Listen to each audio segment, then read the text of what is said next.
दुसऱ्या दिवशी सकाळी पहाटे उठलो, 5-5:30 वाजेपर्यंत सगळ्यांचं आटपलं. माझ्या मैत्रिणीच्या पाहुण्यांच्या घरी आम्ही राहिलो होतो कराडला. आटपल्यानंतर बहे बोरगावला झाली ही कृष्णामाई. इतकं सुंदर दर्शन झालं कृष्णामाईचं आणि खूप छान वाटलं. हा छोटासा पूल ओलडून पलीकडं जायचं असतं मारुतीला, बहे बोरगावच्या मारुतीला. इतकं सुंदर आणि खूप पाणी होतं कृष्णामाईला. असं सगळ्याजणी हात धरून मिळून निघालो दर्शन घ्यायला. एक असेल 1 किलोमीटर 1.5 किलोमीटर असेलच इथून चालत जायला, म्हणजे आतमध्ये बहे बोरगावला. नदीला पाणी आल्यानंतर काय होत नाही, एवढा पूल म्हणजे आतला जायचा रस्ता पूर्ण वाहून जातो पाऊस आल्यानंतर. पण आमचं नशीब खूप चांगलं होतं, त्यामुळे इतकं छान दर्शन झालं ना 11 मारुतींचं. खूपच छान, म्हणजे वाटत होतं पाऊस पडतोय का. म्हणजे बघा ते सगळ्या कातड्या आणि ते अडकलेलं आहे, हा पुरा येऊन गेलेला आहे. इतकं सुंदर असं पोचलो. श्री क्षेत्र रामलिंग बेट बहे बोरगाव.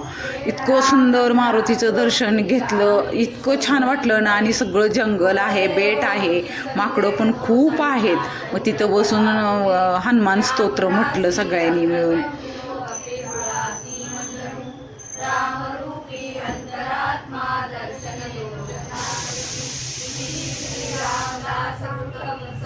खूप छान वाटलं खरं. खूप उंच मारुती आहे आणि हा पहिला मारुती रामदास स्वामींनी स्थापित केलेला.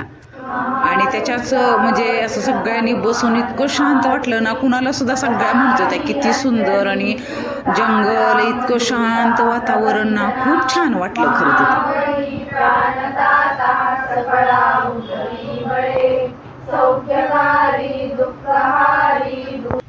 आणि मारुतीरायाच्या समोर महादेवाचं मंदिर आहे. हे महादेवाचं मंदिर राम लक्ष्मण सीता मूर्ती स्थापित आहे. आणि पुढं महादेवाची पिंड आहे श्रवणात. इथं सुद्धा बसून मग आम्ही अभंग म्हटला महादेवाचा. पडते चरणी ठेविते माता.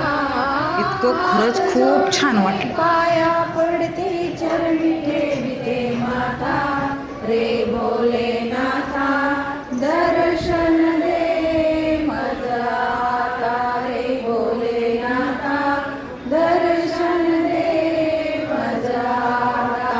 भरपूर लोक पण येत होती दर्शन घेण्यासाठी. आलो तुझ्या दारी, चढली वाट चालून वाट आलो तुझ्या दारी.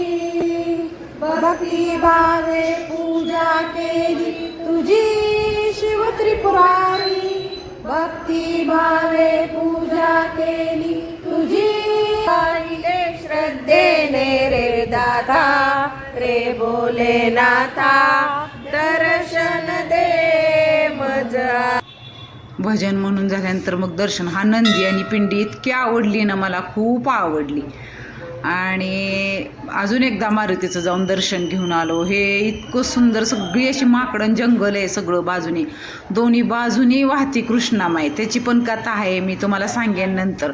पण खरंच इतकं जे प्रसन्न वाटलं ना, खूपच छान वाटलं खरं. सगळ्या मैत्रिणी माझ्या म्हटल्या म्हणजे खरं इथून जावं वाटतं ना. ही सगळं जिथं कथा घडली आहे ना ती सगळी इथं लिहिलेली आहे. असं दर्शन हे घेतलं, बसलो अजून खूप वेळ, फोटो ते काढले. आणि ही कृष्णामाई पाठीमाग वाहती ना कृष्णामाई आहे. मंदिर मारुतीरायांचं पहिला मारुतीतलं. हे पूर्ण मंदिर माग मारुतीरायाचं, पुढं महादेवाची पिंड, नंदी, राम लक्ष्मण सीता असं हे पुढं मंदिर आहे. आणि येताना मग हे फोटो काढलेत कृष्णामाईच्या पुलावरचे. हे असं आतमधलं मंदिर आहे. आणि हे गणेशाचं मंदिर आहे. खूप सुंदर आहेत. अशी माकडं बसली होती तिथं, येता जाता सगळी खाऊ देत होती, पेढे देत होती आणि कुत्रं पळवून लावत होते. इतकं म्हणजे मोठी मोठी भीती वाटण्यासारखं. हा वीर मारुती शिराळ्याचा. असे 4 मारुती राहिले होते आमचे. ती सगळे चारीच्या चारी इतकं छान दर्शन झालं ना. गर्दी होती सगळीकडंच गर्दी होती. शनिवार होता त्यामुळे भरपूर गर्दी होती. त्याची पण अशी सगळ्या मारुतींची अशी माहिती घेऊन आली मी खरं. हा छोटाच मारुती आहे. ह्या मारुतीची बी कथा आहे. म्हणजे जोळीत घेऊन आले ते. छोटाच मारुती आहे हा, प्रताप मारुती. असे 4 मारुतींचे दर्शन इतकं छान झाले ना. मग परत नंतर आम्ही दर्शन हे झाल्यानंतर हे रामदास स्वामींनी 11 मारुती स्थापन केलेला हा शेवटचा मारुती आहे. आणि हे अवतार आहेत मारुतीरायाचे. आणि हे 11 मारुती स्थापन केलेले ती सगळी कथा आहे. आणि कुठं कुठं स्थापन केले ते सगळं तिथं लिहिलेलं आहे बोर्डवर. आणि मग नंतर ज्योतिबाला गेलो. ज्योतिबाचं पण दर्शन इतकं छान झालं ना, पाऊस पडत होता. फोटो ते काढले, दर्शन झालं की तासाभरात, एक अर्ध्या तासात पाऊण तासात झालं दर्शन आमचं. फोटो ते काढले, दर्शन झाल्यानंतर मग वाडीला जायचं होतं आम्हाला.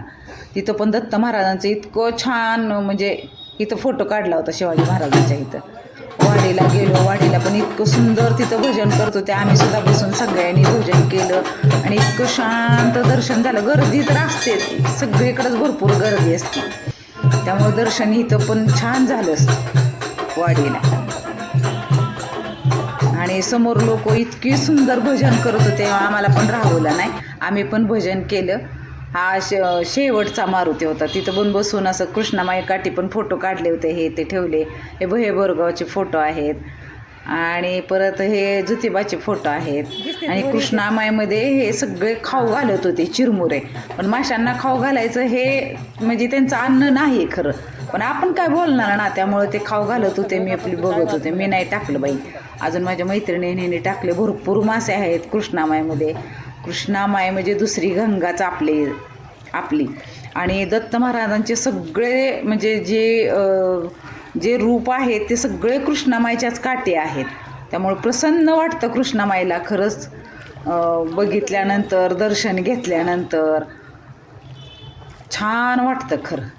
असं कृष्णामाईमध्ये सुद्धा हातपाय धुवून परत दर्शन हे घेतलं. हे माशांना खायला टाकत होते म्हणून मी बघायला गेले होते. मासे इतके खात होते ना. व्हिडिओ जर आवडला असेल तर लाईक, शेअर, सबस्क्राईब जरूर करा.